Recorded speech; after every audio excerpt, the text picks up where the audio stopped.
अस्सलाम वालेकुम। Lecture 89 start करते हैं। कैफ 1। कितने बच्चों ने चारों सवाल होमवर्क में कर लिए थे? मुझे ढूंढने तो दें। 3 थे, 2 थे, 4 थे।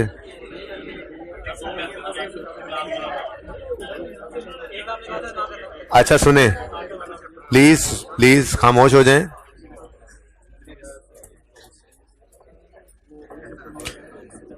एक मर्दान सॉफ्टवेयर था, दूसरा सिंध रोबोटिक्स था।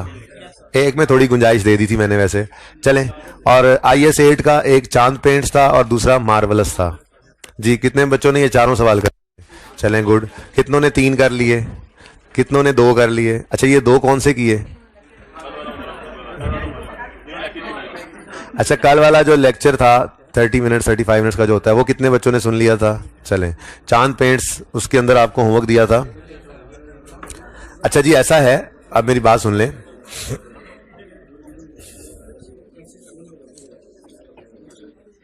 आप लोगों के टेस्ट के अंदर आज जालिब इंडस्ट्रीज वाला एक सवाल है। शायद पहले टेस्ट में उन्होंने दिया था, वो देना नहीं चाहिए था जब मैं नहीं था, ठीक है। बहरहाल जालिब इंडस्ट्रीज वाला क्वेश्चन डायरेक्ट मेथड से आपने करना है सॉल्व, और वो मैं फिर खुद सॉल्व करवाऊंगा आपको। 23 नंबर का वो सवाल है। उसके अंदर सिर्फ एक चीज का ध्यान जो आपने रखना है, वो नहीं मैं और भी बताता हूं, ठीक है। उसमें आपने जिस चीज का ख्याल रखना है वो ये है कि आपने डेटर्स का लेजर डायरेक्ट मेथड में लाजमी बनाना होता है, और डेटर का लेजर हमेशा ग्रॉस अमाउंट पे बनता है, याद रखना। कल थोड़ी सी बात भी की थी, ठीक है। अब बैलेंस शीट के अंदर अगर डेटर्स गिवन होंगे तो वो नेट डेटर्स होते हैं नॉर्मली, और प्रोविजन जो है वो अदर इन्फॉर्मेशन में दी होती है। तो अगर इस तरह की सिचुएशन बन जाए तो आपने ग्रॉस डेटर्स बनाना है उनको, ठीक है ना। मिसाल के तौर पे सवाल कहता है जी कि आपके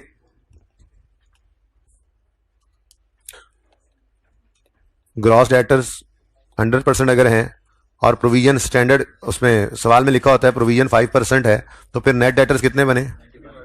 95%।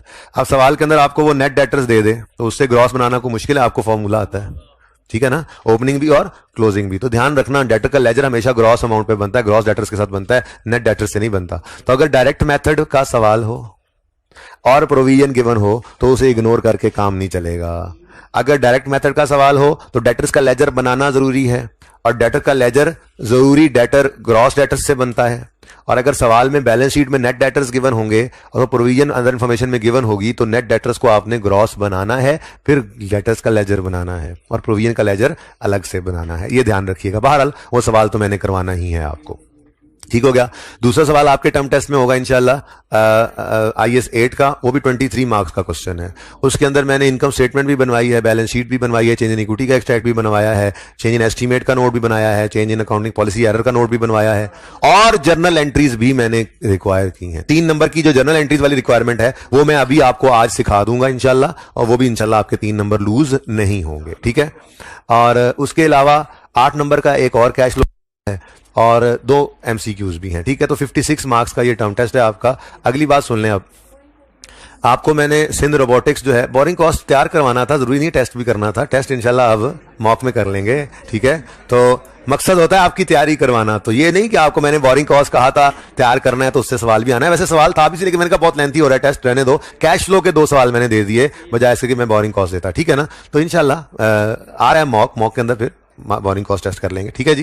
तैयारी करवाना मकसूद था थोड़ा सा। अच्छा, आप सुने, सिंध रोबोटिक्स भी डायरेक्ट मेथड वाला सवाल है। मैंने आपको 2 सवाल डायरेक्ट मेथड के करवा दिए हैं, एक जुनैद जंजुआ करवाया, दूसरा संडे ट्रेडर्स करवाया, तीसरा मैं टेस्ट वाला जालिब इंडस्ट्रीज, बहुत कॉम्प्रिहेंसिव क्वेश्चन है, ये भी करवा दूंगा।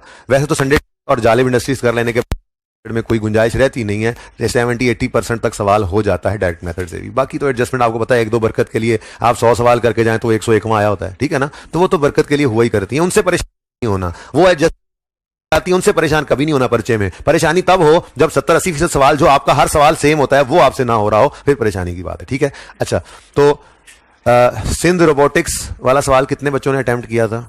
डायरेक्ट मेथड का सवाल था, हो गया था। अच्छा, इसकी डिस्कशन मैं आखिरी 35 मिनट वाली रिकॉर्डिंग में ही करूंगा ताकि उसी के अंदर ही हम इसको देख सके। मैंने आज IS-8 के ऊपर ज्यादा फोकस किया है।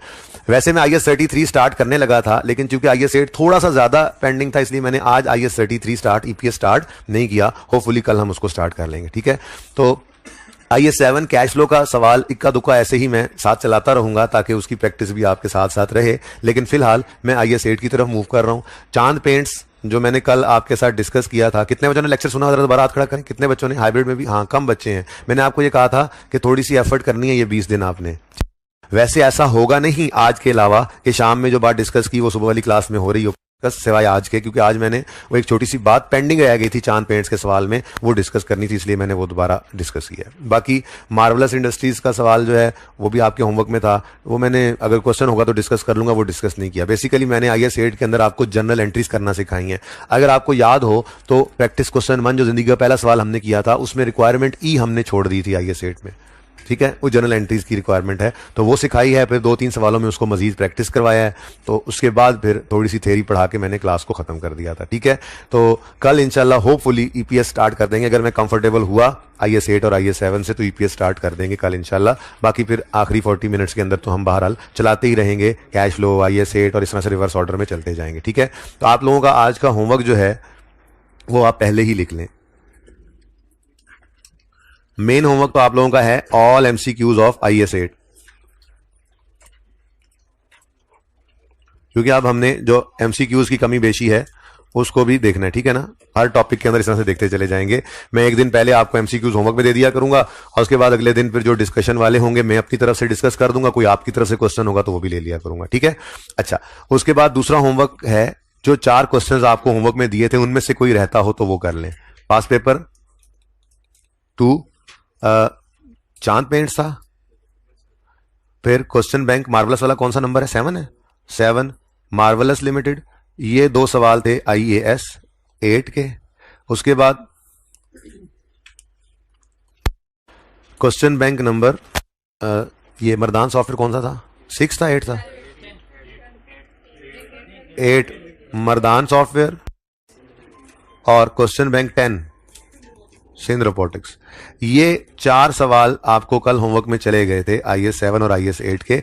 इन 4 में से जिसका जो, मैंने आज का दिन इसलिए भी नया टॉपिक स्टार्ट नहीं किया, इन 4 में से जिसका जो सवाल रहता हो कल तक उसे कंप्लीट कर ले। मुझे टीए ने बाहर बताया बच्चे बात मानते ही नहीं है, होमवर्क चेक ही नहीं कराते हैं और खड़े भी नहीं होते हैं। मैंने कहा कोई नहीं, आज माफ कर दो, कल इंशाल्लाह मैं खुद चेक करूंगा खड़े होकर, ठीक है। फिर मैं देखता हूँ, क्योंकि जो गोस्ट ऑफ लेग्स होते हैं ना वो टॉक्स से मानते नहीं है, ठीक है ना, तो इंशाल्लाह वो मैं देख लूंगा उनको। तो ऑल MCQs नया होमवर्क है आपका। बाकी इन 4 सवालों में से जो सवाल जिसका रहता हो वो कल तक लाजमी कंप्लीट कर लें। ये चारों सवाल मैं आप लोगों के रजिस्टर्स के ऊपर देखना पसंद करूंगा कल इंशाल्लाह, ठीक है। कहीं ना कहीं जब पहले किए हुए कोई बात नहीं, मुझे 4 सवाल दिखाकर आप लोग क्लास में बैठना पसंद करेंगे, वरना खड़ा होना पसंद करेंगे इंशाल्लाह, ठीक है जी, ओके। अच्छा जी, अब IS8 की तरफ मूव करते हैं। सबसे पहले तो मैं चांद पेंट्स के ऊपर दोबारा आना चाहूंगा।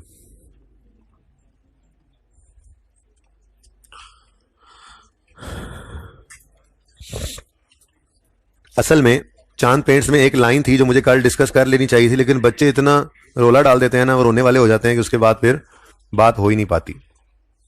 वैसे चांद पेंट्स बहुत आसान सवाल था, ठीक है। इसके अंदर क्या हुआ था, 16 में खड़े होकर कितने बच्चों ने ये लेक्चर नहीं लिया हुआ? नहीं लिया हुआ वो हाथ खड़ा करें। शर्म आनी चाहिए आप लोगों को, शर्म आनी चाहिए, शर्म आनी चाहिए जी, शेम ऑन यू। अच्छा, 16 के अंदर खड़े होकर पता चला था कि 15 के साल की कुछ गलतियां हैं। 15 ऑडिटेड था, तो उन गलतियों का इंपैक्ट उन्होंने बता दिया कि अगर सेल्स को सही करें तो सही होने के बाद ये इस तरह से, सेल टैक्स को, ठीक है, फिर कॉस्ट ऑफ सेल को सही करें तो ये है, सेलिंग डिस्ट्रीब्यूशन को सही करें तो ये, तो उन्होंने इंपैक्ट दे दिए थे। तो मैंने यहां पर इंक्रीज डिक्रीज निकाल लिया था, बिल्कुल सिंपल। क्या मतलब? ऑडिटेड में रॉन्ग पड़ा है, ऐसे ही है ना। वो कह रहा है ना कि 16 के अंदर आकर पता लगा कि 15 में कुछ गलतियां हो गई थी, तो हमने 16 में सही किया, तो ये ऑडिटेड वाला रॉन्ग है और इसको सही करके ये फिगर बनाइए, ये रेक्टिफाइड है, ठीक है। तो ये चेंज ही लिया था हमने कि अगर सेल टैक्स एक्सपेंस वगैरह जो है, सेल टैक्स या डिस्काउंट वगैरह, ये एक्सपेंस 7.9 से 8.2 पर जाएं तो ये बढ़ रहा है करेक्शन करने से, तो हमने कहा जी 330 से एक्सपेंस क्या हो गया? इंक्रीज। ऐसे ही कॉस्ट ऑफ सेल 27 से हो गया डिक्रीज करेक्शन के बाद, फिर सेलिंग डिस्ट्रीब्यूशन एक्सपेंस 194 से इंक्रीज, तो increase decrease increase decrease increase decrease लेते चले आए, ठीक है जी। और प्रॉफिट का भी इंपैक्ट डायरेक्ट ही यहां से निकल सकता था कि जो 15 के गलत वाले फिगर्स थे उनसे जो प्रॉफिट आया हुआ था, जब वो गलतियों को सही करते हैं तो फिर प्रॉफिट कितना आ जाता है? 3723, तो प्रॉफिट पे भी इंपैक्ट निकल आता है। नोट बनाना बहुत आसान इसलिए था, income statement, balance sheet items भी हैं, बैलेंस शीट आइटम्स हैं, डेटर हैं और क्रेडिटर हैं। डेटर सही करते हैं तो 412 से डिक्रीज होते हैं, क्रेडिटर को सही करते हैं तो 224 से इंक्रीज हो रहे हैं। अब नोट बनाना निहायत ही आसान था, टेस्ट शुरू हो गया। अच्छा, नोट बनाना निहायत ही आसान था। टेस्ट भाई आपका टर्म टेस्ट नहीं, मैं वो गाल टेस्ट की बात कर रहा हूँ, श्रीलंका वाले की। अच्छा, मैंने कहा नोट बनाना बहुत ही आसान था, इसीलिए मैंने यहां पर थोड़ी सी 2 नंबरी लगा ली थी। क्या लगा ली थी? मैंने कहा जी देखें, ये सारे एक्सपेंसेस ही है ना, ये सारे एक्सपेंसेस हैं, आखिरी सिर्फ इनकम है। ऑपरेटिंग इनकम ये 82 से डिक्रीज हुई, बाकी ऊपर सारे के सारे क्या थे? एक्सपेंसेस थे। अब नोट बनाते हुए मैंने कहा था बहुत सिंपल हो गया नोट। क्या? सबसे पहले हर आइटम सामने लिखा हुआ है, हमने लिखना था सेल टैक्स कमीशन वगैरह को करेक्शन की वजह से, जब हमने करेक्शन की तो क्या हो गया? 330 से इंक्रीज हो गया, तो यहां लिखना था increase in sales tax etcetera, वो पूरा आप लिखोगे। कितने से? 330 से। फिर कॉस्ट ऑफ सेल करेक्शन की वजह से 27 से क्या हो गया? डिक्रीज, तो क्या लिखना था? Decrease in cost of sale 27। ऐसे ही मैंने कहा था ये सारे आपने लिख लेने हैं, सारे तो मैंने डॉट डॉट कर दिया था। और फिर मैंने कहा था एंड पे प्रॉफिट का इंपैक्ट फरमाइशी प्रोग्राम होता था, तो वो अलग अलग देखने की जरूरत नहीं है। वैसे अलग अलग देखना चाहे ना तो कैलकुलेटर हाथ में करें, कैलकुलेटर हाथ में करें, तो हम अलग अलग, अगर ये फिगर ना होती, मिसिंग होती मिसाल के तौर पे, ये फिगर अगर ना होती, यानी प्रॉफिट्स गिवन ना होते, गलत वाला भी और सही वाला भी, तो प्रॉफिट पे इंपैक्ट डायरेक्ट निकाल सकते थे हम, अगर उसने हमें इनकम एक्सपेंसेस दे दिए थे। तो कैसे? इनकम, ये एक्सपेंस क्या हुआ है? इंक्रीज। एक्सपेंस क्या हुआ? डिक्रीज। एक्सपेंस क्या हुआ? इंक्रीज। एक्सपेंस क्या हुआ? इंक्रीज। एक्सपेंस क्या हुआ? डिक्रीज। इनकम क्या हुई? डिक्रीज। तो ये डायरेक्ट भी निकाल सकते थे इंपैक्ट। कैसे निकालें? ये छुपा लिया मैंने जी। एक्सपेंस 330 से इंक्रीज हो तो प्रॉफिट क्या होता है?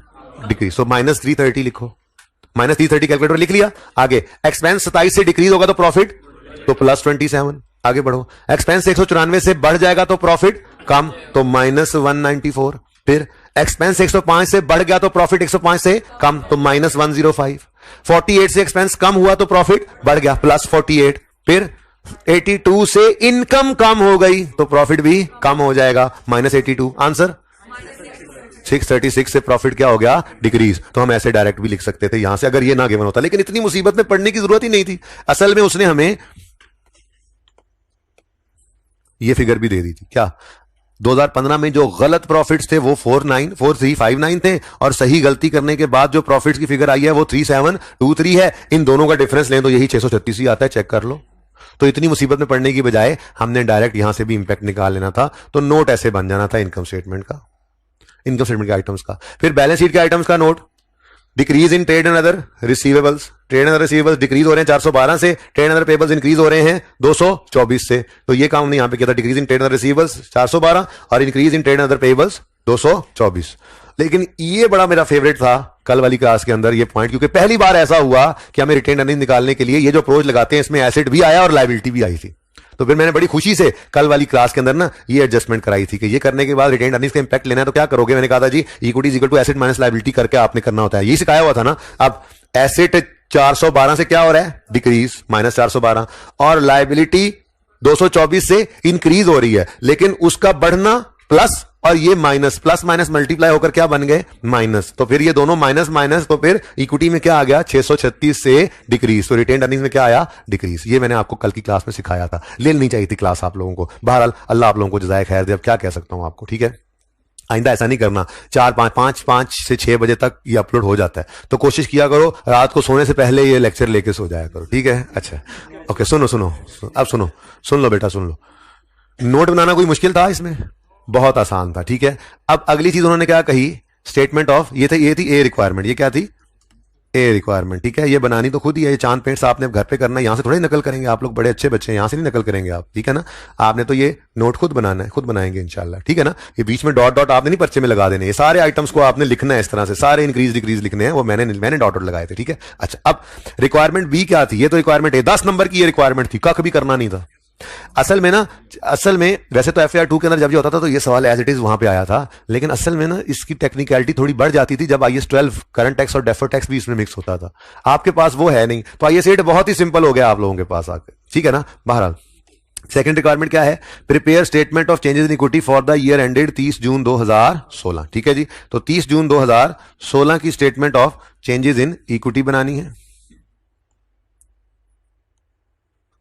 मिटा देते हैं फिर दोबारा बना लेते हैं। पिछली क्लास में बनाई है तो आपकी क्लास में बना देता हूं, लेकिन आप लोगों ने नहीं कुछ किया, बड़ा दुख है मुझे इस बात का।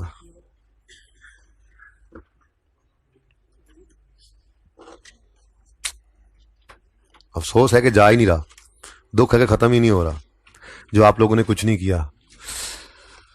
हाय अल्लाह, जी statement of change in equity बनानी है 30 जून 2016 की। क्या तरीका वारदात बताया हुआ था कि ओपनिंग क्लोजिंग क्लोजिंग लिखोगे, फिर ये वाली डेट 30 जून 16 ये एंड पे लिखोगे, फिर यहां 30 जून 15 और वहां 30 जून 14 या यकम जुलाई 14 लिख लोगे। सवाल चूंकि आप पढ़ चुके हो, आपको पता है सिर्फ 15 के साल की गलती है।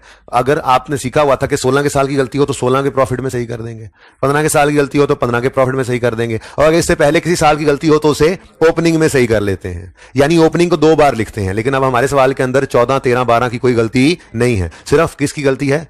15 वाले साल की। तो वो तो सिर्फ 15 के प्रॉफिट्स में लिखनी है, सही करनी है, इसलिए ओपनिंग सिर्फ एक बार ही लिखा हमने, और ये हमारी statement of change in equity बननी थी।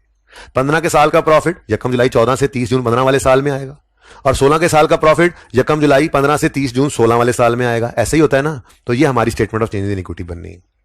ठीक हो गया। अब 15 का प्रॉफिट रीस्टेटेड है, हमने लेना है। बोलो क्यों क्यों क्यों क्यों क्यों क्यों रीस्टेटेड लेना है? जल्दी बोलो, क्यों रीस्टेटेड लेना है? क्यों रीस्टेटेड लेना है? बोलो बोलो बोलो बोलो, क्यों रीस्टेटेड लेना है? क्योंकि 15 के साल में गलतियां हैं, वो गलतियां सही करेंगे तो प्रॉफिट क्या हो जाएगा? रीस्टेटेड। अब वैसे तो सवाल के अंदर रीस्टेटेड प्रॉफिट गिवन है, कौन सा है भला रीस्टेटेड? 3723। तो हम पागल नहीं है कि हम पहले गलत प्रॉफिट को उठाएंगे फिर उसमें ये सारी गलतियां सही करके सही प्रॉफिट निकालेंगे। लेकिन थोड़ी देर के लिए हम पागल बनने लगे, ठीक है। हो सकता है ना ये फिगर ना दी होती, हो सकता है ये फिगर ना दी होती, तो तरीका तो सीखना चाहिए ना, ठीक है। तो अब अगर ये फिगर नीचे वाले प्रॉफिट्स गिवन ना होते, ये प्रॉफिट्स गिवन ना होते, ठीक है, तो क्या होता? वही होता जो मंजूर खुदा होता। नहीं, फिर आप गलत प्रॉफिट उठाते, ठीक है ना। अच्छा सॉरी, आपको गलत प्रॉफिट तो छुपा दिया आपने, वो तो ना छुपाएं। हाँ, सिर्फ सही वाला प्रॉफिट ना दिया होता, ठीक है, सही वाला प्रॉफिट ना दिया होता तो क्या करते? तो हम गलत प्रॉफिट को उठाते। 4359 इसमें क्या कहते?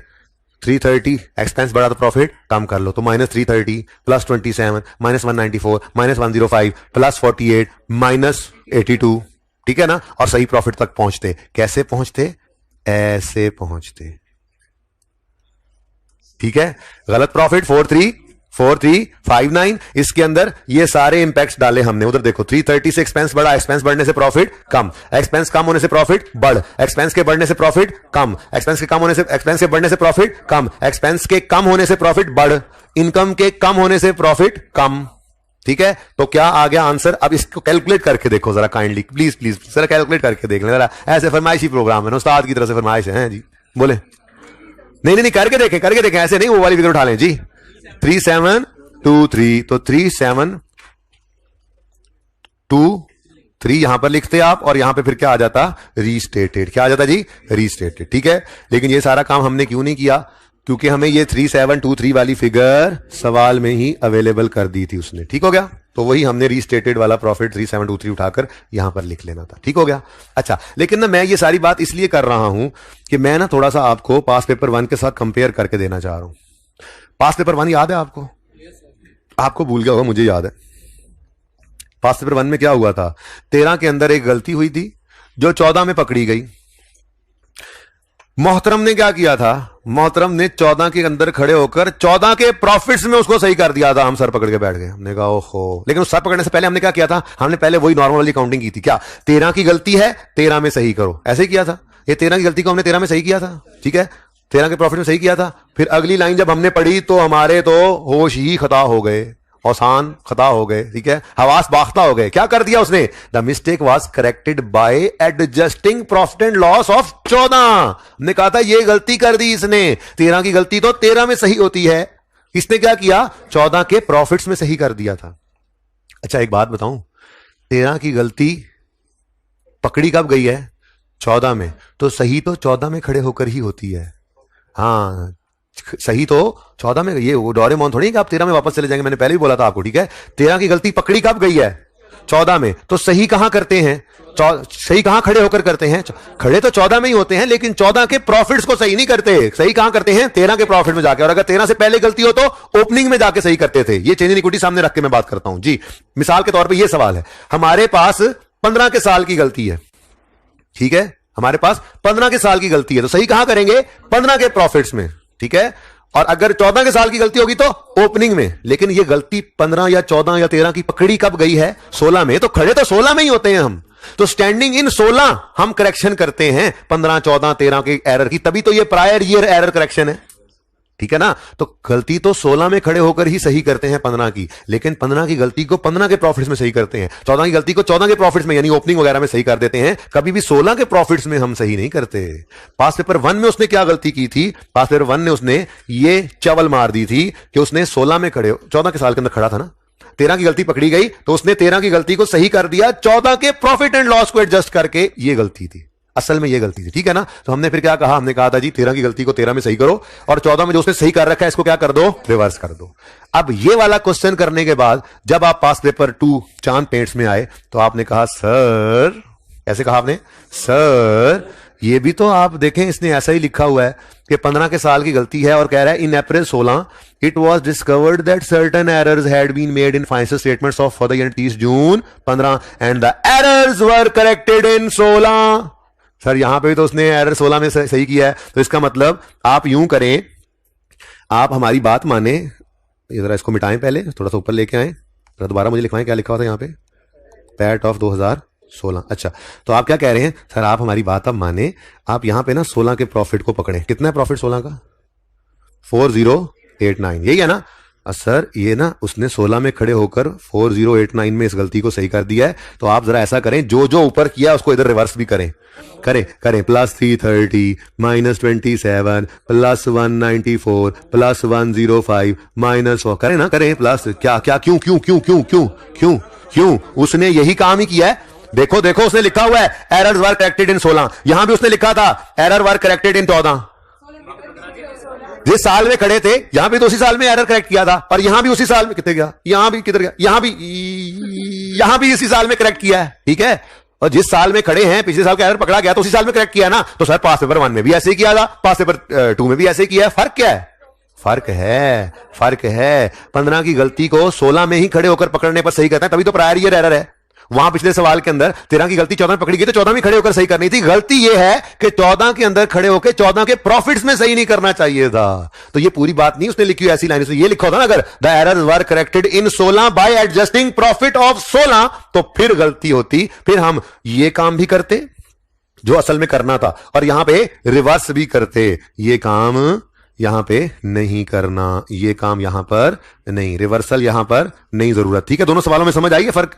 ये असल में मैं इसके लिए आज सिर्फ इतना टाइम लगाया है, ठीक है, कि ये दोनों सवालों के अंदर प्रॉब्लम ना आए। 16 में खड़े हैं तो 15 की गलती पकड़ी 16 में गई है तो सही यही खड़े होकर करते हैं, लेकिन इन प्रॉफिट्स को छेड़ के नहीं।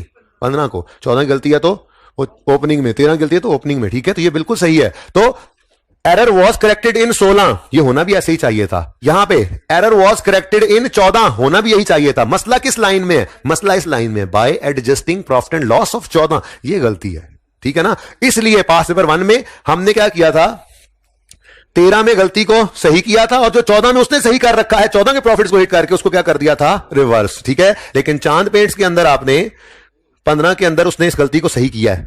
देखो ऑडिटेड वालों को सही करके यहां पे नजर भी आ रहा है उसने कौन से प्रॉफिट्स को हिट किया है, 15 वाले प्रॉफिट्स को ही, 15 वाले एक्सपेंस को, 15 वाले एक्सपेंस को, 15 वाले एक्सपेंस को, 15 वाली इनकम को सही किया, 15 वाले प्रॉफिट को, 16 को उसने नहीं छेड़ा हुआ, 16 को उसने नहीं छेड़ा हुआ। तो फिर खुद से पास पेपर 1 और 2 के टांके ना लड़ाते रहना आपस में, ठीक है। वहां पे गड़बड़ और थी, वो 1 ऑफ था, नॉर्मली ऐसा ही होता है, ठीक है ना, कि 15 की गलती 16 में पकड़ी जाती है तो 16 में खड़े होकर ही सही करते हैं, लेकिन 15 के प्रॉफिट्स को हिट करके सही करते हैं। उससे पहले वाले सालों को ओपनिंग में सही करते हैं, 16 के प्रॉफिट्स को हिट नहीं करते। तो ये नॉर्मल सर्कमस्टांसेस थे। एरर प्रायर ईयर कहलाता ही था कि 16 में खड़े होकर पता लगा 15 का एरर था, तो सही तो 16 में खड़े होकर ही करते हैं, ठीक है ना। लेकिन किन प्रॉफिट्स को हिट करते हैं, 15 वाले प्रॉफिट्स को। दोनों में फर्क समझ आ गया, ठीक है। तो ये लंबी चौड़ी बहस ये कल मैंने कर देनी चाहिए थी, मुझे रनिंग में ही बात चल रही थी, लेकिन बच्चों ने उधर अखीर ही कर दी। फिर नहीं सर बस होगी, मेरी भी बस ही होती है तकरीबन। अच्छा जी, अब पूरी कर ले चेंज एंड इक्विटी, चलो ये सवाल तो पूरा हो जी। उसके बाद तो कुछ भी नहीं है जी। ये देखो ये प्रॉफिट ऑलरेडी एडजस्टेड है, तो इधर देखो मैं यहां से इसको मिटा दूं, बल्कि ये लिखा रहे, ठीक है, एज इट इज ये प्रॉफिट आ गया 4089, ठीक है। और ये रीस्टेटेड भी नहीं है, ये रीस्टेटेड भी नहीं है, ठीक है। अच्छा जी, ये ओपनिंग सवाल के अंदर गिवन थे, ओपनिंग कैपिटल और ओपनिंग रिटेन्ड अर्निंग्स, ठीक है। अब रह सिर्फ ये डिविडेंड गए हैं जिनकी नंबरिंग भी मैंने करवा दी थी क्लास के अंदर, ठीक है। ये 5% जो है ये नंबर 2 है, 1 और 2 आते हैं पहले साल में, 3 और 4 आते हैं दूसरे साल में। तो हमारे पहले साल के अंदर सिर्फ एक अदर डिविडेंड होना था और वो डिविडेंड है इंटरिम ऑफ 15, इंटरिम डिविडेंड 15, और डिविडेंड थे सारे ही कैश खैर से, ठीक है। अब लेटेस्ट बैलेंस शेयर कैपिटल का कितना है, 10,400, तो 10,400 का 5% कितना बनता है? 520। रिटेन्ड अर्निंग्स में से कर दो डेबिट और डिविडेंड पेबल लायबिलिटीज में क्रेडिट। ठीक है जी, ओके। ले, और कुछ होना है सवाल के अंदर? और कुछ है? बोलो। 15 के अंदर, 15 के अंदर और कुछ होना है? 15 के अंदर और कुछ भी नहीं है तो क्लोजिंग बता दो फिर। क्लोजिंग कैपिटल का तो उतना ही आ गया 10,400। रिटेन्ड अर्निंग्स का क्या बैलेंस आ गया? 22292। ठीक है, टोटल का कॉलम बनाना है आपने क्योंकि उसने मना नहीं किया हुआ, बना लीजिएगा। ठीक है, अच्छा। अब 16 का साल आया तो 16 के साल के अंदर आपको पता है 16 का इंटरिम भी आएगा और 15 का फाइनल भी आएगा। ये नहीं आना, मैंने पहले ही काट दिया हुआ है। ठीक है, तो फाइनल ऑफ 15 पहले लिख लो जी, कोई मसला नहीं है वैसे तो। फाइनल डिविडेंड 15, डिविडेंड सारे ही कैश थे, कोई बोनस नहीं था। ठीक है, और ये अगेन 10,400 ही बैलेंस पड़ा है। कैपिटल का बैलेंस तो बदला ही नहीं, ना कोई राइट इशू हुआ ना कोई बोनस इशू आया। ठीक है, 10% है।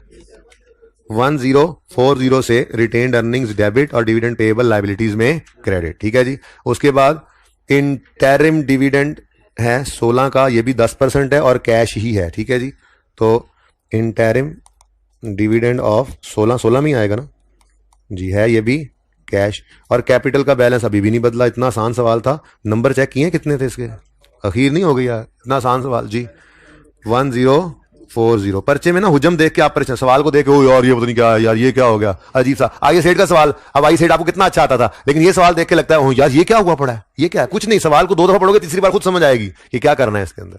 ठीक है ना जी, सवाल खत्म है जी। कैपिटल 10,400 ही है,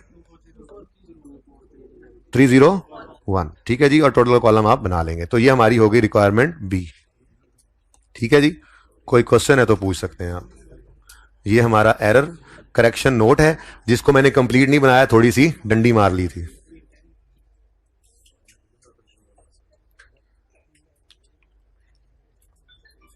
ठीक है जी, और ये हमारी सेट में change in equity total column बना लेना। ठीक हो गया, चल।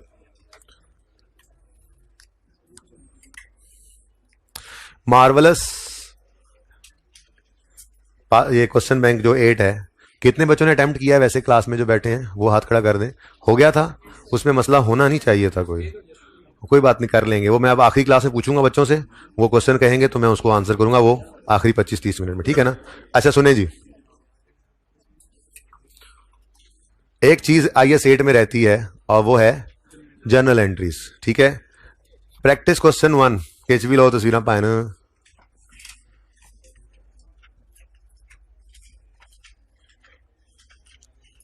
पानी पिला दे यार इतनी देर, मैं खुद डालता हूँ। करीब करीब करीब करीब करीब पकड़े, जज़ाकल्लाह, बस ठीक है।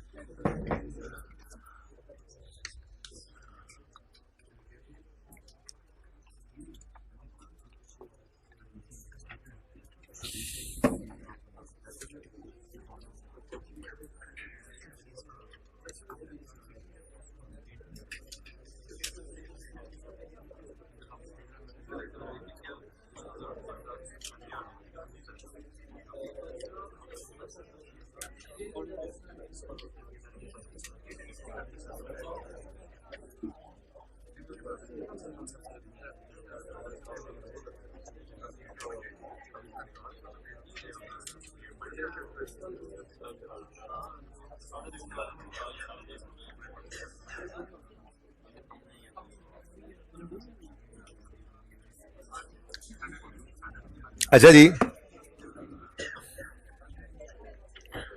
प्रैक्टिस सेट 1 आपको याद होगा, जो हमने जिंदगी में पहला सवाल किया था।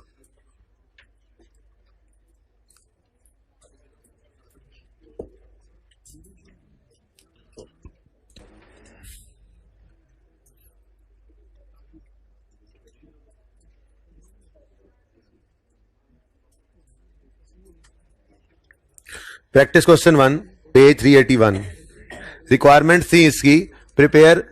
पेज 381 क्वेश्चन किया था भाई, देखें दोनों वॉल्यूम्स आखिरी दिन तक आपके पास होने चाहिए। अब क्योंकि मैं साथ साथ अब पुराने टॉपिक्स की भी रिवीजन कर रहा हूं तो किसी वक्त कोई टॉपिक भी वॉल्यूम 1 में से ओपन हो सकता है, खास तौर पे आखिरी 25-30 मिनट में। आज वैसे वॉल्यूम 2 ओपन हुआ है, वरना तो नॉर्मल क्लास सुबह में चलनी होती है। फिर भी आप दोनों वॉल्यूम्स अपने पास ही रखा करें आखिरी 20-21 दिन में, ठीक है ना? ओके, दोनों वॉल्यूम्स अपने पास होनी चाहिए। अच्छा जी, पेज 381। स्टैंडर्ड्स असल में ना आईकेएम ने अखीर ही कर दिया, अभी तक बच्चों को मिले नहीं है। वैसे मैंने ये एक वीक दिया बच्चों को, जिनको मिल गए मिल गए, सुन लें, और जिनको नहीं भी मिलेंगे नेक्स्ट वीक में मैं डिस्कशन कर दूंगा कि उस दत्ते में से कौन कौन से वॉल्यूम, कौन कौन से जो है वो स्टैंडर्ड आपने लेके जाने हैं साथ, उनको यूज़ कैसे करना है। और फिर मैं एंड पे अब यही करूंगा कि हर स्टैंडर्ड जो हमारा रेलेवेंट स्टैंडर्ड है उसके रेलेवेंट पैराज लिख के दे दूंगा एक सफ़े पे, जो आपको जब भी स्टैंडर्ड मिले आप उनमें हाईलाइट कर लीजिएगा, स्टिकी नोट्स लगा लीजिएगा। अब और तो मैं कुछ कर नहीं सकता, टाइम पे आ जाते तो साथ साथ देखते रहते। अब ये हो सकता है जो आपको मैं प्रैक्टिकली कह रहा हूँ, जब स्टैंडर्ड आपके पास आ जाएंगे तो आप उन पेज को ओपन करेंगे और उस पर जो रेलेवेंट पैराज हैं वो आप हाईलाइट कर लेंगे, ठीक है ना? वो मैं आप लोगों को प्रोवाइड कर दूंगा, लेकिन डिस्कशन मैं नेक्स्ट वीक में कर दूंगा शाम वाली क्लास में होपफुली, ठीक है? ओके, अच्छा जी, वापस आए। Practice question 1। अभी सिलेबस रहता है, बातें ऐसी कर रहे हो तुम। अभी मैंने ईपीएस कराना है, मैंने एनपीओ कराना है, रेशियोज कराना है, तुम ऐसी बातें कर रहे हो जैसे तुम कल घर जा रहे हो। हद होगी यार। अच्छा जी, सुने। रिक्वायरमेंट थी प्रैक्टिस क्वेश्चन 1 की, prepare relevant extracts of statement of financial position, बना लिया था हमने। स्टेटमेंट ऑफ प्रॉफिट और लॉस बना लिया था। स्टेटमेंट ऑफ चेन इक्विटी बना लिया था, और चेंज इन पॉलिसी का नोट भी बना लिया था। आखिरी रिक्वायरमेंट क्या है?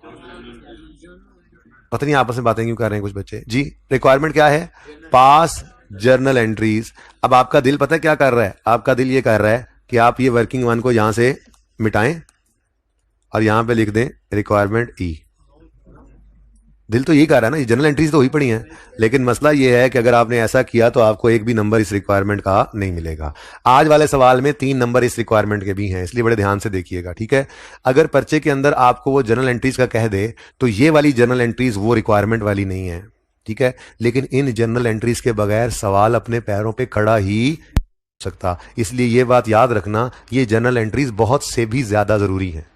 आपने गौर किया, इनकम स्टेटमेंट बनी तो इन्हीं जनरल एंट्रीज को देख के बनी, बैलेंस शीट बनी तो इन्हीं जनरल एंट्रीज को देख के बनी, नोट बना तो इन्हीं जनरल एंट्रीज को देख के बना, चेन इक्विटी बनी इन्हीं जनरल एंट्रीज को देखकर बनी। और आज एक मजे की बात बताऊं, जो जनरल एंट्रीज रिक्वायर्ड वाली हैं सवाल की, वो भी इन्हीं जनरल एंट्रीज को देखकर बननी है। तो ये जनरल एंट्रीज तो पांव हैं, टांगे हैं, बुनियाद हैं, पिलर हैं हमारे आईएएस हेड के सवाल को खड़ा करने के लिए।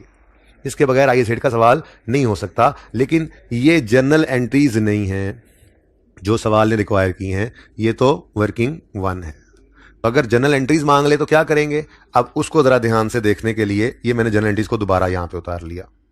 असल में मसला पता है क्या है? मसला ये है कि नीचे वाली चीज़ मैंने आपके लिए लिखी है, पढ़ाता हूं, इसलिए नीचे वाली को गौर करने की जरूरत नहीं है, ठीक है? वक्त आने पर इनको देखिएगा जी। मसला ये है कि आप खड़े कहां पे हैं? 2003 में।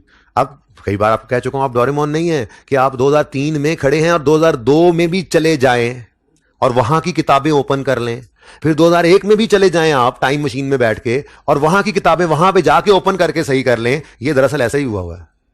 आप अगर गौर करें तो ये एंट्रीज हमने कैसे की हुई हैं? हमने हर साल में जाके उन रिस्पेक्टिव बुक्स को ओपन किया और वहां पे जाके एंट्रीज की हैं, जो कि पॉसिबल नहीं होता।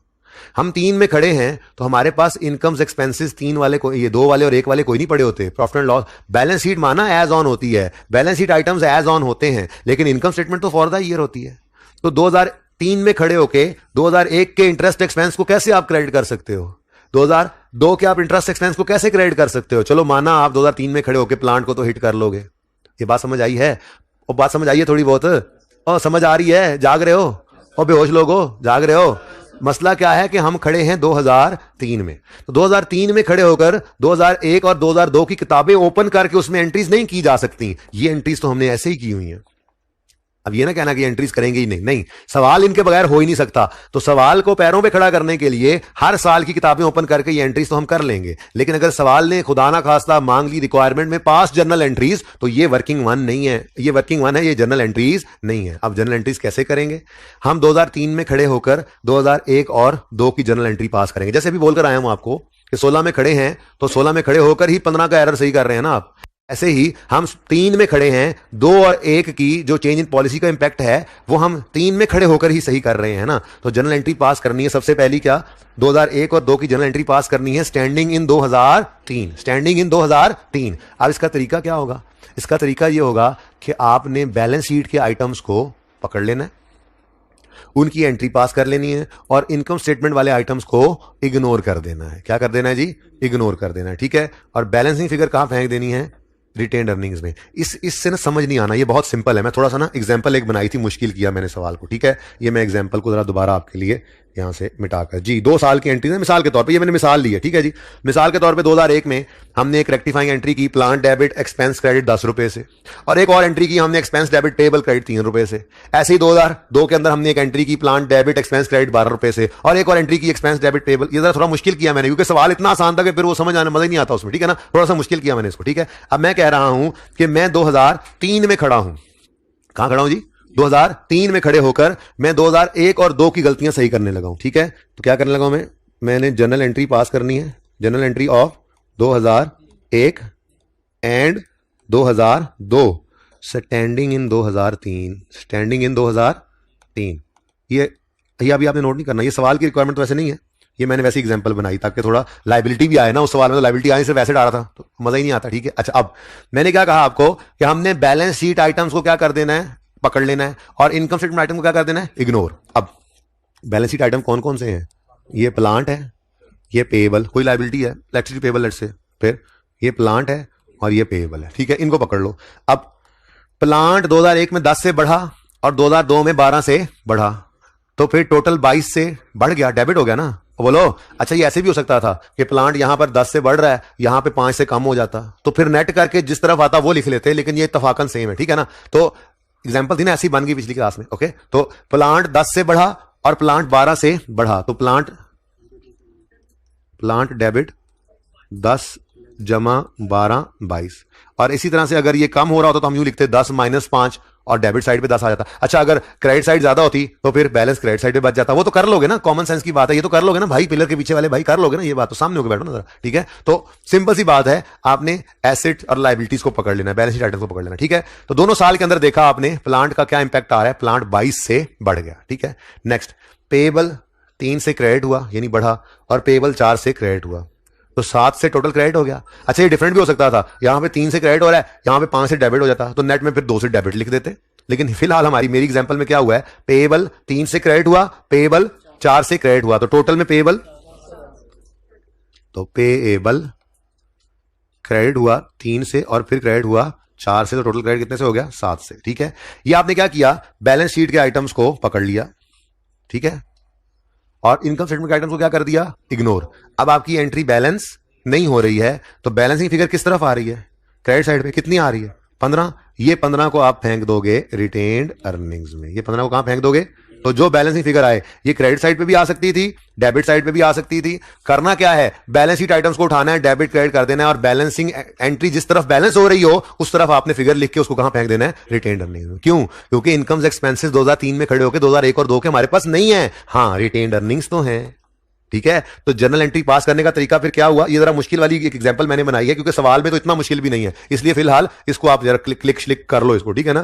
तो क्योंकि बेटा इनकम्स एक्सपेंसेस 2003 में खड़े होकर हमारे पास है नहीं 1 और 2 के, पर रिटेन्ड अर्निंग्स में उनका इंपैक्ट तो आया पड़ा है ना, प्रॉफिट्स रिटेन्ड अर्निंग्स पड़े हैं ना। तो इनकम एक्सपेंसेस ने किसको हिट करना होता है? प्रॉफिट्स को, तो वो रिटेन्ड अर्निंग्स में पड़े हैं, तो हमने रिटेन्ड अर्निंग्स को हिट कर दिया। अगर आप डीप डाउन जाकर सोचो ना, अगर सोचने का दिल कर ही रहा है, तो मेरा दिल तो नहीं कर रहा था कि आप सोचें, बहरहाल अगर आप सोचें ना, तो सोचने से आपको नजर क्या आ रहा है? एक्सपेंस 2001 में 10 से बढ़ा, फिर एक्सपेंस 2001 में 3 से बढ़ा, तो एक्सपेंस 2001 में कितने से बढ़ा? 13 से, और एक्सपेंस 2000 अच्छा सॉरी एक्सपेंस 2001 में 10 से कम हुआ और 3 से बढ़ा, तो नेट में 7 से कम हुआ। अच्छा, 2002 में एक्सपेंस 12 से कम हुआ और 4 से बढ़ा, तो 8 से नेट में कम हुआ, तो 8 और 7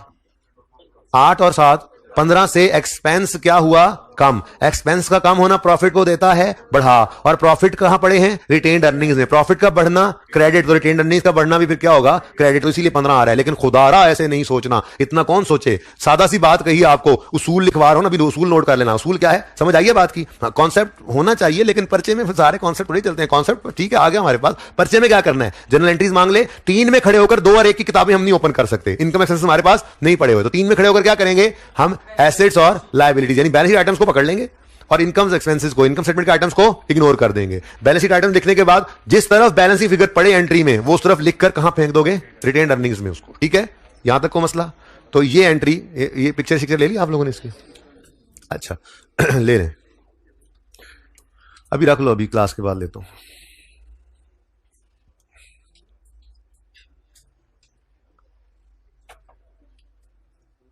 ठीक है जी।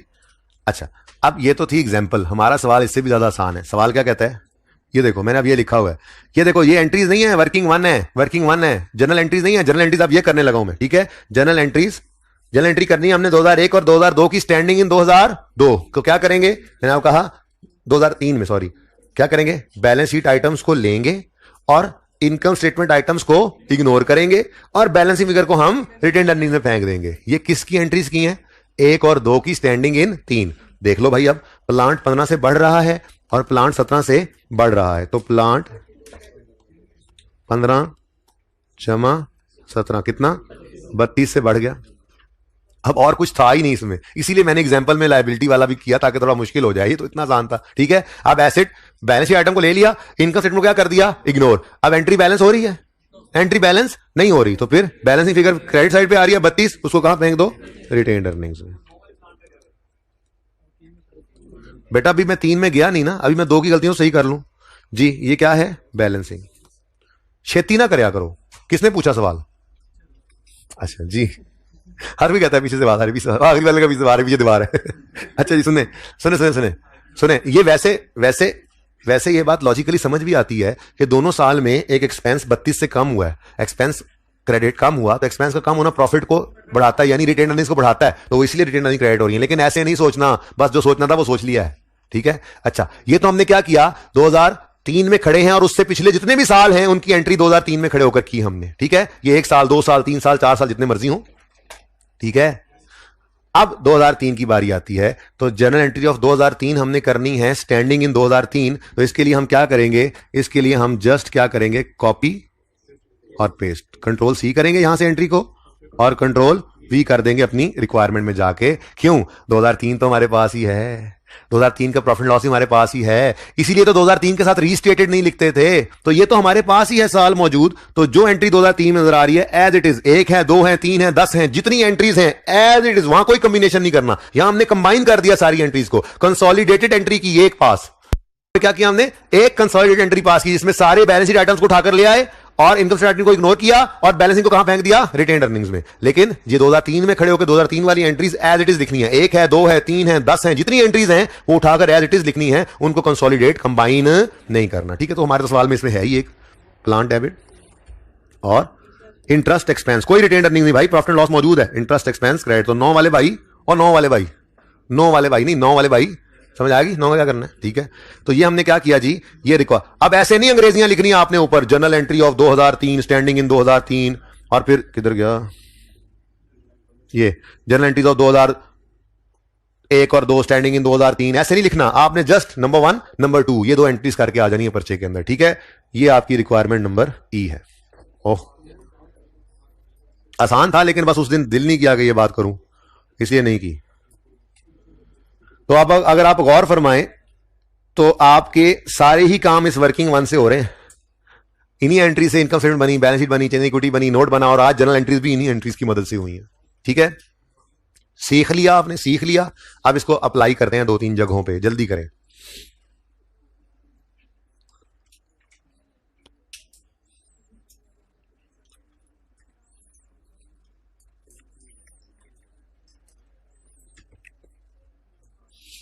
नजर नहीं आ रहा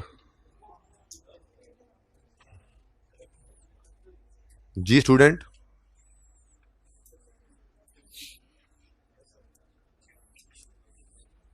अच्छा ये शाम वाली क्लास जो है ना, जो 30-35 मिनट की होती है, कितने बच्चे लाइब्रेरी में बैठ के पढ़ रहे होते हैं, वैसे यहाँ पर ही काफ़ी बच्चे हैं। अगर कोई आना चाहे तो रूम 8 ऊपर वाला जो है, 2nd फ्लोर वाला, उसमें मैं उसकी हाइब्रिड चलवा दूंगा। तो ये तकरीबन ना 3:15 बजे आपको आ जाना पड़ेगा, 3:15 से 3:30 तक शुरू हो जाएगी, वहीं बैठ के पढ़ते रहना, ठीक है। जैसे ही वो मैं कहूँगा चलो आप वाला काम जैसे ही खत्म होगा, यहाँ ये इतना काम तो वहाँ पे भी होता है ना, उसके बाद मैं कहूँगा चलो जी अब रिवीजन स्टार्ट करते हैं, तो वो फिर आप, तो अगर कोई लेना चाहे वो क्लास, तो हाइब्रिड रूम 8 फ्लोर 2 पे जो है वो मैं अवेलेबल करवा दूंगा आप लोगों के लिए, सुबह वाली क्लास और आपके लिए। अगर कोई आना चाहे तो वहाँ बैठकर वो हाइब्रिड क्लास में ले सकता है इसको, ठीक है, ऑप्शन है। बाकी जो ना लेना चाहें वो फिर यूट्यूब पे ले लें, जो घर चले जाते हैं, ठीक है ना। लेकिन फिर ये अभी आप लोगों के लिए इसलिए कर रहा हूँ ताकि अब आप इसको इंश्योर करें कि आप ना इस क्लास को उसी दिन ले लिया करें, ठीक है ना, ये सारी काविशें कोशिशें इसीलिए हैं। तुम आओगे हाइब्रिड में? तुम हाँ आओगे? पता नहीं। जी जी रोज ही होगी। हाँ आप जो यहाँ पे मौजूद होते हैं वो आके चेक कर लिया करें। 3:15 रूम 8 में आ जाइएगा। 3:15 से 3:30 तक वो शुरू हो जाएगी किसी वक्त, तो 3:15 ही आ जाया कीजिएगा। जी बेटा जी, मंडे से 2 ही क्लासेस अभी तक अवेलेबल हैं, यूट्यूब पे हो गई हैं। अच्छा जी, अब इसको थोड़ा प्रैक्टिस में लेकर आते हैं। अगला सवाल हमने किया था जिंदगी में IS 8 का, wonder limited, question bank 1 wonder limited.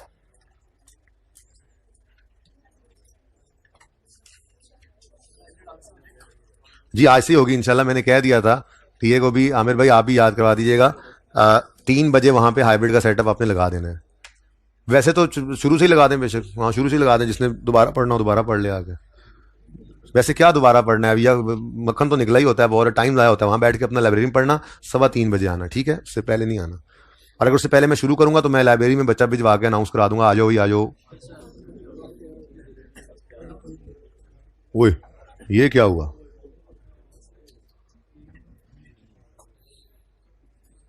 ले भाई, ये वर्किंग नंबर 1 है आपके वंडर लिमिटेड वाले सवाल की। 15 में खड़े हैं। इस सवाल की रिक्वायरमेंट तो नहीं है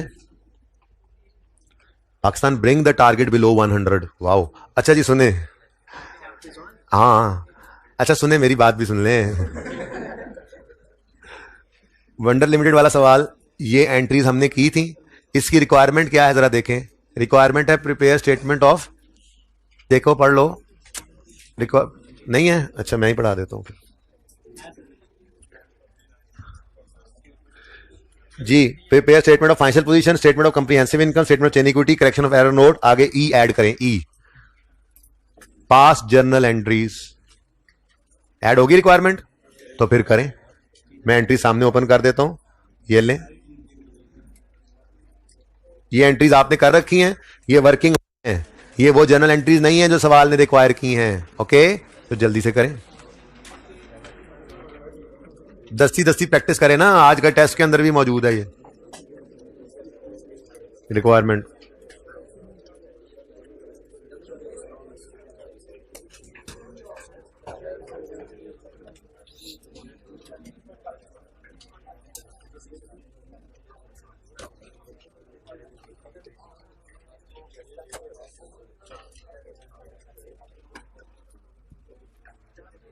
जी अब 14 एक ही साल है खैर से।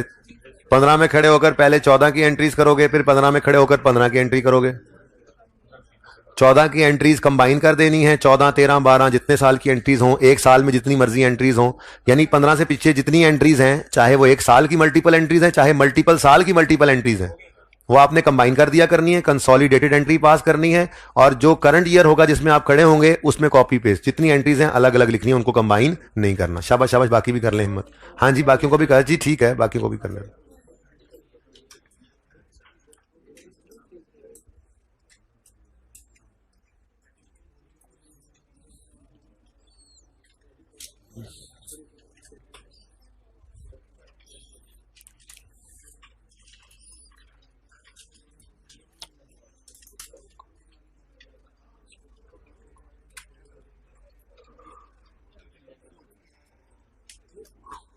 जी 15 में खड़े हैं, 14 की एंट्री पास करनी है, स्टैंडिंग इन 15। तो उसूल क्या लिखवाया था? बैलेंस शीट आइटम्स को पकड़ लेना है। तो बैलेंस शीट आइटम है प्रॉपर्टी प्लांट इक्विपमेंट, 20 क्रेडिट हो रहा है, 1.5 से डेबिट हो रहा है। तो नेट में 18.5 से क्रेडिट हो गया। बस यही एक बैलेंस शीट आइटम था। तो डेबिट साइड पे रिटेन्ड अर्निंग्स 18.5 बैलेंसिंग फिगर फेंक दोगे।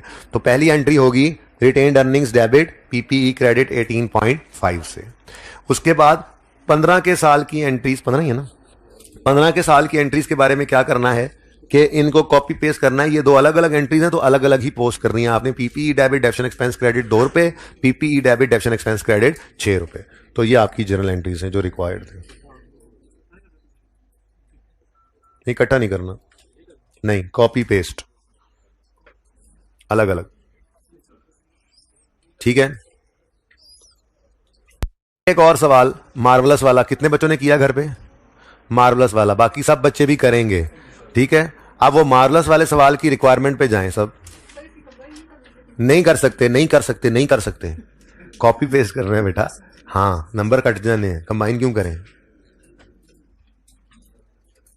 जर्नल एंट्रीज मांग ली ना। अब जर्नल एंट्रीज जब आप वैसे किया करते हैं बेटा तो कोई दो एंट्रीज आप एक करते होते हैं नहीं ना, तो वो अलग अलग करनी, कंबाइन सिर्फ पिछले साल की एंट्रीज। और देखो मैंने हेडिंग्स नहीं बनाई, हेडिंग्स नहीं बनानी पर्चे में, वो बस आपको समझाने के लिए एक बार लिख लिया आपने उसूल अपने पास।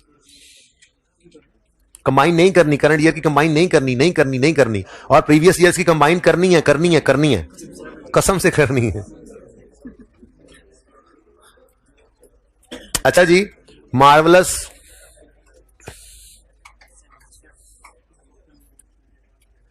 मार्वलस वाला सवाल है क्वेश्चन नंबर 7। प्रिपेयर एक्सट्रैक्ट्स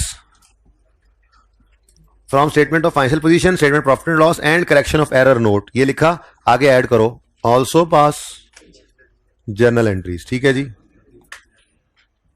अब ये सवाल आप लोग करेंगे इंशाल्लाह घर पे, तो वहां पे आपकी फिर जर्नल एंट्रीज हो जाएंगी।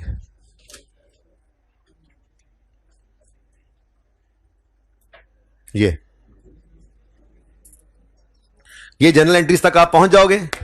अब आप खड़े होकर 17 में, फिर देखो भाई सारे 17 में खड़े होकर 15 और 16 की एंट्री पास करनी है, तो क्या कहोगे, कंबाइन, क्या कहते हैं हम कि पास जर्नल एंट्री पास करेंगे ऑफ 15 एंड 16 स्टैंडिंग इन 17, तो उनको कंबाइन कर देना है। बैलेंस शीट आइटम्स को पकड़ लेना है, इनकम स्टेटमेंट आइटम्स को इग्नोर करना है। ठीक है। अब गौर फरमाएं तो 15 में पीपीई 36 से बढ़ गया और 9 से कम हुआ, 16 में 9 से कम हुआ। अब नेट इंपैक्ट निकालो तो 36 डेबिट, 9.19 क्रेडिट, 9.19 क्रेडिट, तो नेट में डेबिट हो गया 27.5 से पीपीई। ठीक है। उसके अलावा कोई चीज है balance sheet item, okay what ever, जो आपने बोला 18 पॉइंट समथिंग जो भी है, डेबिट जो हो रहा है पीपीई 18.37 से हो रहा है। उसके अलावा कोई और बैलेंस शीट आइटम है नहीं है, तो फिर बैलेंस शीट आइटम कोई नहीं है, तो फिर बैलेंसिंग फिगर इस एंट्री की फेंक दो, रिटेन्ड अर्निंग्स, डन। उसके बाद ये क्या करोगे, डेप्शन expense debit, PPE credit, PPE debit, डेप्शन expense credit, ये क्या कर दोगे, कॉपी पेस्ट, तो ये एंट्रीज बन जाएंगी आपकी रिक्वायर। मत तस्वीर खींचो ना, खुद करना। अच्छा चलो खींच लो तस्वीर, लेकिन करना खुद फिर इस रिक्वायरमेंट को। ठीक है। सोल्यूशन में नहीं है ना, इसलिए।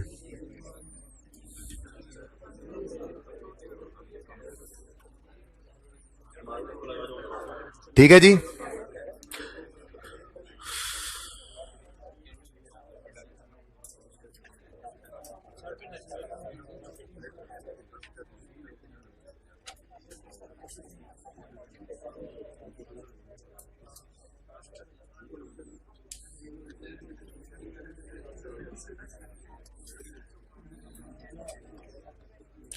सबसे पहला सवाल जिंदगी का हमने किया था प्रैक्टिस क्वेश्चन 1, जिसमें हमने चेंज इन पॉलिसी का नोट बनाया था। थेरी शुरू हो गई जी, थेरी आपने घर से पढ़ के आनी है ना, वो थेरी मैं थोड़ी थोड़ी करके पढ़ाऊंगा। एक सफा आज पढ़ाया है, इसी तरह से एक एक सफा करके पढ़ाऊंगा, लेकिन आपने करके आना है। एमसीक्यू तो सारे होमवर्क में चले ही गए हैं। अच्छा सुने,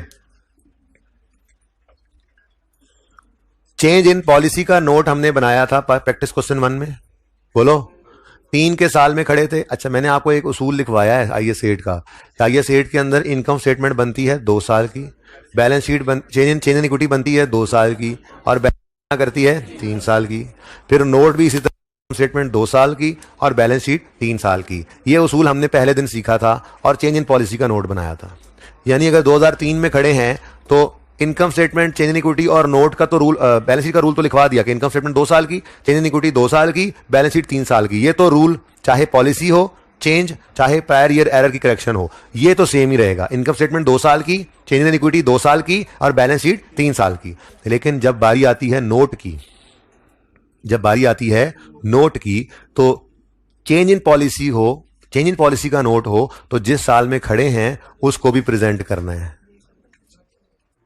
चेंज इन पॉलिसी में 2003 का नोट बना रहे हैं तो 3 भी आपको नजर आ रहा है। डन। मेरी बात समझी है आप लोगों ने? मैं फिर लिख देता हूं ये बात ना, मुझे लगता है आपने समझी नहीं सही तरह से, कि आईएस 8 के अंदर इनकम स्टेटमेंट, मैं मिसाल लेता हूं कि मैं 2015 में खड़ा हूं, ठीक है, फॉर द ईयर एंडेड 2015 है, तो फिर इनकम स्टेटमेंट 15 की और 14 की बनेगी। चेंजेस इन इक्विटी, इसको भी आप यूं स्टेटमेंट ऑफ कॉम्प्रिहेंसिव इनकम लिखें सर, अच्छा नहीं लगता जी। चेंज इन इक्विटी 15 की और 14 की, वो अलग बात है कि वो कॉलमनर फॉर्म में इस तरह से बन रही होती है, ठीक है ना, 14 और 15, ठीक है ना। अच्छा, बहरहाल 2 साल की बनेगी। फिर स्टेटमेंट ऑफ फाइनेंशियल पोजीशन, ये 3 साल की, 15, 14 और 13। हाँ, वो अलग बात है कि अगर डाटा ही नहीं दिया हुआ 13 का या 15 का तो फिर क्या कर सकते हैं, लेकिन उसूल समझा रहा हूं, ये स्टैंडर्ड का उसूल है, ठीक है। तो ये तो हो गई income statement, change in equity और बैलेंस शीट, ठीक है। अब बारी आती है जी नोट की, ठीक है। तो नोट के केस में बच्चों, अगर चेंज इन पॉलिसी का नोट है, अगर चेंज इन पॉलिसी का नोट है,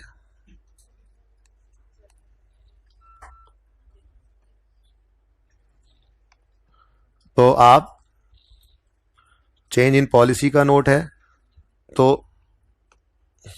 इनकम स्टेटमेंट यानी स्टेटमेंट ऑफ कंप्रीहेंसिव इनकम 2 साल की बनाएंगे, 15, 14, और स्टेटमेंट ऑफ फाइनेंशियल पोजीशन वाले वो जो आइटम्स अफेक्टिंग वाला लिखते हैं वो 15, 14 और 13, ठीक है।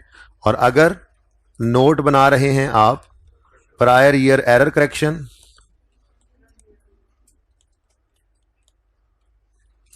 अगर आप प्रायर ईयर एरर करेक्शन का नोट बना रहे हैं तो फिर income statement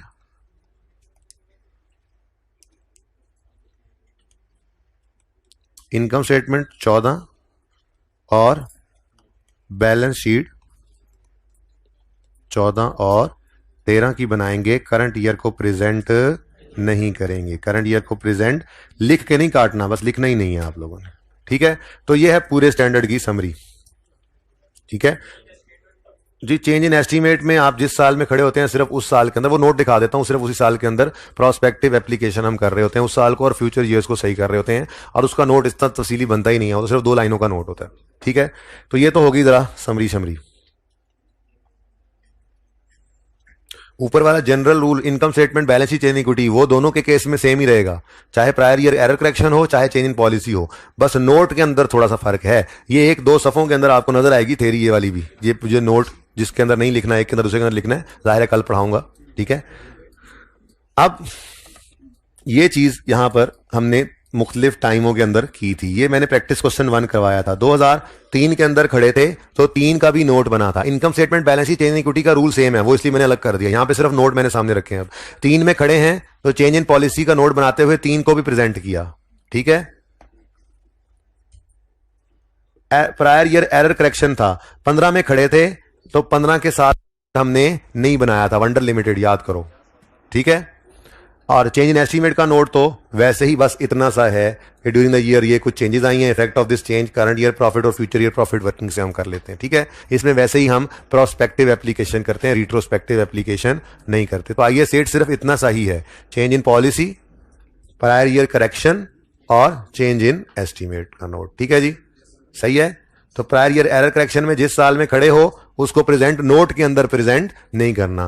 change in policy का नोट बना रहे हो तो जिस साल में खड़े हो उस साल को भी नोट के अंदर प्रेजेंट करना है। बाकी चेंज इन एस्टीमेट तो वैसे ही बड़ा आसान है, वो तो इन दोनों से डिफरेंट है, आसान सा है जी। बोलो, तो दोनों के नोट मांगे तो बनाओगे ना, तो जब दोनों के नोट मांगेगा तो नोट अलग अलग बनाओगे, नोट अलग अलग बनेंगे, प्रायर ईयर एरर करेक्शन अलग बनेगा, पॉलिसी चेंज अलग बनेगा, चेंज इन एस्टीमेट अलग बनेगा, बैलेंस शीट तो एक ही बनेगी बेटा, बैलेंस शीट इनकम स्टेटमेंट एक ही बनेगी, ऊपर रीस्टेटेड लिखा होगा, फिगर रीस्टेट हो गई, ठीक है।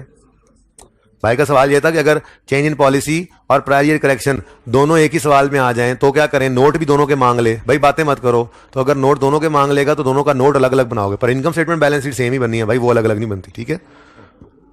लेकिन इतना लेंथी सवाल नहीं दे सकता वो, कोई एक चीज देगा, ठीक हो गया। बस नहीं, अभी truck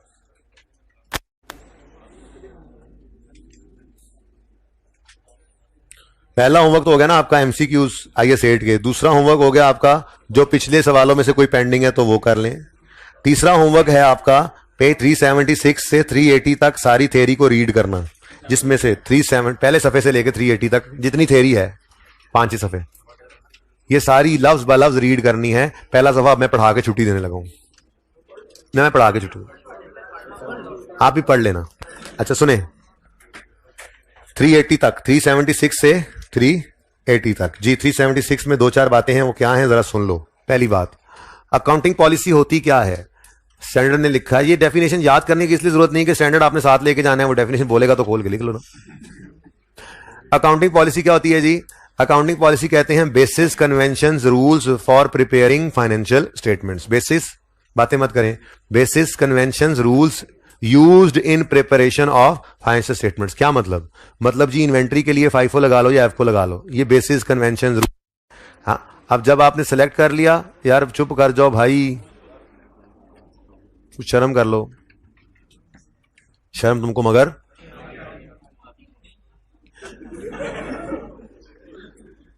basis convention rules use in preparing financial statements, इसको कहते हैं अकाउंटिंग पॉलिसी। क्या मतलब? IS2 के लिए FIFO लगा लो या एफको लगा लो। IS40 में सब्सिक्वेंट मेजरमेंट कॉस्ट मॉडल पे कर लो, फेयर वैल्यू मॉडल पे कर लो। IS23 कहता है बोरिंग कॉस्ट को कैपिटलाइज कर लो। अब ये क्या है? इन्वेंट्री के लिए FIFO सिलेक्ट कर लिया, फेयर वैल्यू मॉडल आपने सब्सिक्वेंट मेजरमेंट IS40 के लिए सिलेक्ट कर लिया, बोरिंग कॉस्ट को आपने कैपिटलाइज किया। तो ये जो काम आपने किए हैं इन्हें कहते हैं अकाउंटिंग पॉलिसी। क्या कहते हैं जी? Accounting policy. लिखा हुआ है पहले डिब्बे के अंदर, पढ़ोगे आप इसको, ठीक है। फिर अकाउंटिंग पॉलिसी सिलेक्ट कैसे करनी है, इसको सुन लो जरा। स्टैंडर्ड कहता है जब भी आपके सामने कोई आइटम आए फाइनेंशियल स्टेटमेंट्स में लिखने के लिए, तो सबसे पहले देखो कि इसका रेलेवेंट IFRS मौजूद है। जैसे मिसाल के तौर पे आपके सामने प्रॉपर्टी प्लांट इक्विपमेंट का कोई आइटम आया, तो आप देखो कि कोई रेलेवेंट IFRS है, आपको पता लगा हाँ जी IS 16 मौजूद है, तो आप उसको सिलेक्ट कर लो, उसको यूज करके उसकी अकाउंटिंग सीख लो, देख लो, कर लो फाइनेंशियल स्टेटमेंट्स में। आपने कोई इन्वेस्टमेंट प्रॉपर्टी खरीद ली है, तो देखो कोई रेलेवेंट IFRS है, नजर आ रहा है जी IS 40 मौजूद है, उसको यूज कर लो। तो सेलेक्ट करना है अगर अकाउंटिंग पॉलिसी को, तो सबसे पहले क्या करो, रेलेवेंट IFRS को देखो। रेलेवेंट कहां चला गया? फिर रेलेवेंट IFRS को ढूंढो। अगर कोई रेलेवेंट IFRS नहीं मिल रहा, तो फिर आप जजमेंट अप्लाई करो। किस ऑर्डर में? इस ऑर्डर में। सबसे पहले देखो रेलेवेंट IFRS तो नहीं है, तो कोई सिमिलर IFRS है। क्या मतलब? मतलब जब IS 38 नहीं आया था ना इंटेंजिबल्स का स्टैंडर्ड, तो इंटेंजिबल्स को काउंट फॉर करने के लिए अकाउंटेंट्स IS 16 की मदद ले लिया करते थे कि यार मिलता जुलता ही है, वो टेंजिबल एसेट्स का है, ये इंटेंजिबल हो गए। या इन्वेस्टमेंट प्रॉपर्टी को भी IS 16 की मदद से कर लेते थे, मिलती जुलती चीजें हैं ना। तो सबसे पहले तो रेलेवेंट IFRS ढूंढो। अगर वो मिल जाए तो फबेहा, नहीं मिले तो फिर कोई सिमिलर IFRS ढूंढो। अगर वो भी ना मिले तो फिर सब्र करो और फ्रेमवर्क की तरफ चले जाओ। फ्रेमवर्क क्या है? सर आपने पढ़ाया ही नहीं है अभी, और बचपन से पढ़ा हुआ है आपने। वैसे मैंने वो फ्रेमवर्क वाला चैप्टर कराना है आपको, लेकिन एसेट क्या होता है, लायबिलिटी क्या होती है, इनकम किसे कहते हैं, एक्सपेंसेस क्या बला है, कैपिटल किसे कहते हैं, ये डेफिनेशंस फ्रेमवर्क है। फ्रेमवर्क के अंदर ये डेफिनेशन है। क्या मतलब? कोई आइटम आ गया, रेलेवेंट IFRS नहीं है, सिमिलर IFRS भी नहीं है, तो अपनी जजमेंट अप्लाई करो और जजमेंट अप्लाई करके देखो कि ये जो आइटम हमारे सामने है ये क्या चीज है, एसेट है, लायबिलिटी है, इनकम है, एक्सपेंस है, खुद ही जजमेंट लगा लो, ठीक है। और तो और अगर आप चाहो तो किसी हमसाये से भी हेल्प ले सकते हो। हमसाये का मतलब आप IFRS यूज कर रहे हो, US वाले गैप्स करते हैं, जनरली एक्सेप्टेड अकाउंटिंग प्रिंसिपल्स। कुछ और कंट्रीज भी US गैप्स को यूज करती हैं। आपके IFRS में इस आइटम से रेलेवेंट स्टैंडर्ड मौजूद अगर नहीं है, US गैप के अंदर इसका कोई स्टैंडर्ड मौजूद है, तो वो कोई सिमिलर स्टैंडर्ड सेटिंग बॉडी जो आपकी तरह की है, उसने कोई स्टैंडर्ड अगर छापा हुआ है, तो उसको भी इस्तेमाल कर सकते हो अकाउंटिंग पॉलिसी सेलेक्ट करने के लिए। दूसरे डिब्बे के अंदर ये बात लिखी हुई है, पढ़ लीजिएगा। तीसरे डिब्बे के अंदर यह बात लिखी है जो मैंने आपको बताई थी जबानी, कि accounting policy once selected must be applied consistently. अगर इन्वेंट्रीज को FIFO पे रख लिया है, तो आप कंसिस्टेंटली FIFO ही अप्लाई करो। ये नहीं कि इस साल FIFO थे, अगले साल FIFO थे, फिर FIFO जो दिल करे वो कर रहे हैं, ऐसा नहीं करना, ठीक है। तो तीसरे डिब्बे के अंदर ये बात लिखी हुई है। फिर मैंने आपको कहा था अकाउंटिंग पॉलिसी को वंस सिलेक्ट कर लिया जाए तो उसको कंसिस्टेंटली अप्लाई करना है और चेंज नहीं करना सिवाय दो सूरतों के। बताया था आपको, जबानी बातें क्यों हैं वो यहां पे लिखी हुई हैं, ठीक है। या तो स्टैंडर्ड ही बदल जाए, LIFO यूज कर रहे थे, स्टैंडर्ड बदला, LIFO खत्म हो गया, अब क्या करोगे? पॉलिसी बदलोगे, जाहिर है। इंटरेस्ट को एक्सपेंस आउट करते थे, स्टैंडर्ड बदल गया, उसने कहा कैपिटलाइज करो, क्या करोगे? बदलोगे पॉलिसी। तो या तो स्टैंडर्ड बदल जाए या मैनेजमेंट वॉलंटरीली चेंज कर दे पॉलिसी को। क्या मतलब? जी हम FIFO से FIFO पे चलेंगे, क्यों? यूजर को अच्छी इंफॉर्मेशन मिलेगी, ज्यादा बेहतर। अच्छा ठीक है।